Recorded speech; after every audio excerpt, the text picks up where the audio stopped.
What's up, guys? Welcome back to Fish of Hex. This is Travis here. In today's video, as the title states, we're going to be talking about the 125-gallon reef tank and some of the things that have happened over the last month that is causing me to break it down 5 months early. Now, if you're new to the channel, a little bit of background, I am moving to a new house in August, September-ish, and I plan on setting up a new 300-gallon reef tank at that time. Now, I am selling all the coral out of this reef tank, and it's been up for about a year and 2 or 3 months, something like that. And I plan on selling all the coral that I've grown between February and June, or the end of June, in order to raise enough money to purchase everything needed for the new build. So that's kind of a quick overview of what's going on. Now, coral sales officially went live on February 13th, as most of you know, at fishofhex.com, and the amount of support that I'm getting from you guys is amazing, so I really appreciate that. But with that being said, I cannot keep up with the demand of coral that you guys are requesting. I simply can't. I mean, on the website, I have expected dates that stuff is healing and will be available because, as you guys know, I don't send anything out unless I know it's going to make the shipping process. Now, still, some bird's nests, stuff like that just don't like being shipped regardless of what they are. But overall, I don't like to send anything that's not going to be healed.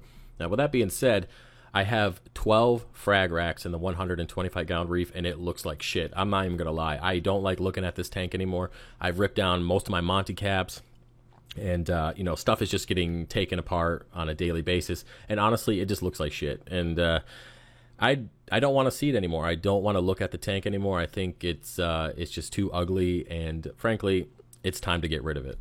So what is my solution? Well, I'm building a brand new frag system that I will be bringing with me to the new house. So instead of waiting until after I move to build the 300 and then build this frag system to continue to sell coral to you guys, I'm just going to build the frag system now and keep everything in there. Get rid of the 125-gallon reef tank, which has already been paid for by a subscriber, so I'll just have him come pick it up a few months early. And then I will be just taking that frag system with me once everything is set up at the new house. Now, if you've been following me on social media, you already know that I have started this process. I've already built the stand, set up the tanks. I still got to wait to drill them and do all the plumbing, etc., etc., etc. But my overall plan is to go ahead and take down the 45-gallon frag system in the fish room, replacing it with a fish quarantine setup, as well as taking down the 60-gallon cube in the fish room. The fish will actually be, and the plants will actually be getting picked up by a subscriber tomorrow, so that's pretty good. And then I'm also taking down, of course, the 125-gallon reef tank. I am combining all 3 systems underneath in part of this frag system. That way I only have 1 tank to take care of. I can focus on that, keeping that stable. It also cuts down on the expenses of taking care of 3 systems with electric and salt and maintenance. And it'll allow me to be able to find more time outside of shipping coral to be able to provide videos for you guys.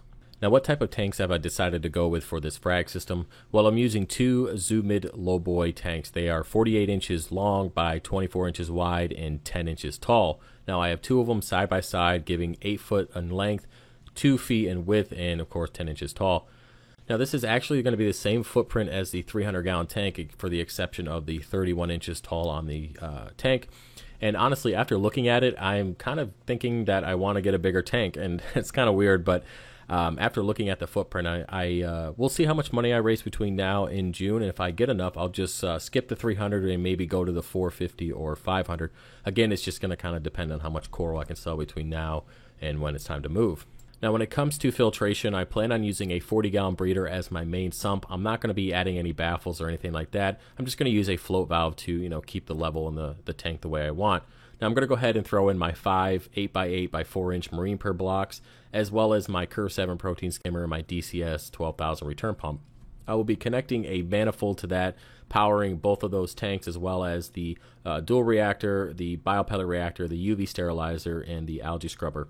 Now, I will, like I said, do all videos on that. You guys will see that whole setup and process. I'm not going to go out and spend a ton of money on ball valves or fancy piping. It's just going to be a basic setup that's going to hold me over for the next few months. Now, I'm also going to be plumbing in that 60-gallon cube, and I'm going to use it as a refugium/rubble rock from all the rock that's in the main display after I cut up the coral, as well as some new rock. And it's going to house the 2.5-foot snowflake eel and maybe one of the other fish, probably the foxface, because he's pretty aggressive, and I'd rather just keep him separated from everybody else. Now, I plan on doing that because obviously a 2.5-foot snowflake eel is not going to be able to be in a frag system, and for the sake of my fingers, the sake of his life escaping and ended up dried on the floor, he needs to go in a tank that will suit him. I can put a cover over it. I'll throw some lights on it so I can grow macroalgae, and he will be fine in there for the next few months.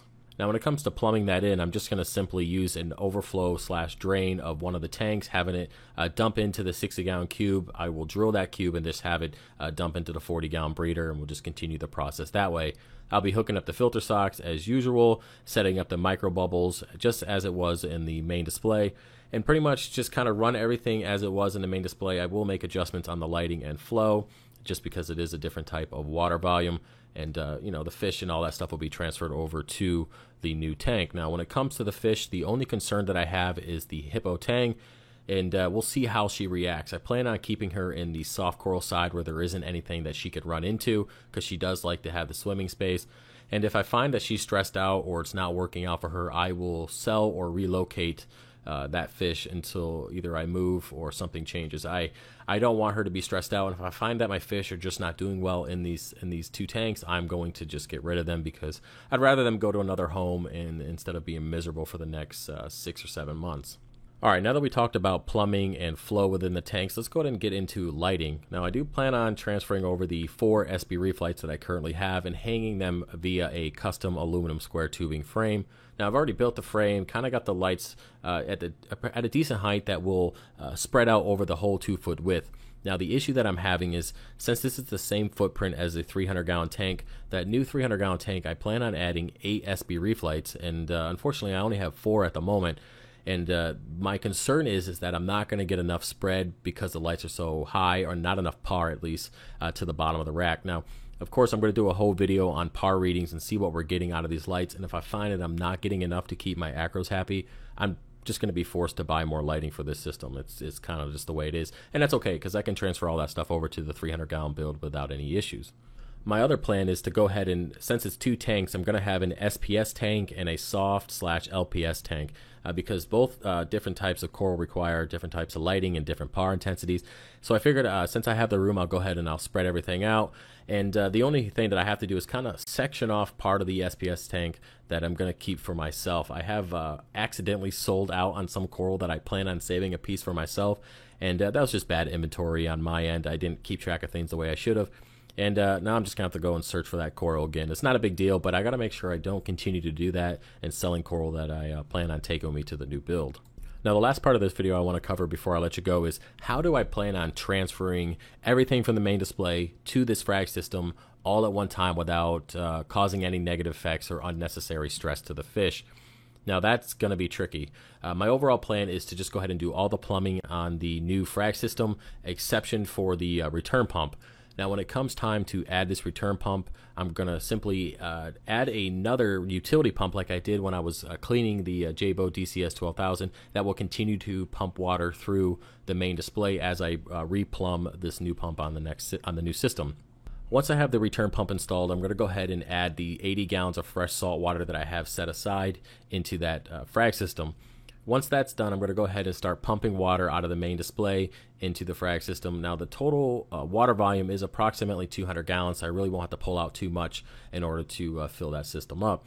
While that's going on, I'm going to go ahead and transfer my Apex over the basic modules of temperature, and at least on EB8 so I can control the heaters. Now, since the new salt water is already at temperature, I'm not really worried about fluctuations. Now, once that system is completely filled up, or at least almost filled up, I'm going to go ahead and try to catch as many of the fish as I can. Now, because the rock is still in the main display, it's probably going to be very difficult to catch these guys without ripping everything out and all the frag racks around it. So I'll do my best. If not, they'll be okay with the temperature slowly going down. It's not really going to be that big of a deal. Now, what I'm going to do next is go ahead and take off big colonies of coral. I'm just going to snap it off at the base and put the whole colonies in the frag tank and frag them later on. Now, I'm going to chisel off as much rock as I can, so it's going to be kind of bulky and kind of misplaced for a little while until I get a chance to chisel off colonies of coral. But I'm going to transfer over as much of that as I possibly can, as fast as I possibly can, get the rest of the fish out, and just kind of after everything is over to that tank, I'll start transferring the rest of the equipment, the biopellet reactor, the dual reactor, UV sterilizer, and just getting the rest of the Apex and all the cable management stuff taken care of once I know that the coral and fish are happy. Well, guys, that's about it for this video. I appreciate you sticking around. If you have any questions, feel free to put it in the comment section below or contact me directly. Now, all this will be happening over the next couple days, and I will record it, get those videos out to you as soon as possible. So stay tuned for that. Now, if you like this video, go ahead and give it a thumbs up. If you didn't like the video, go ahead and give it a thumbs down. I appreciate those as well. And I'll see you guys next time. Peace.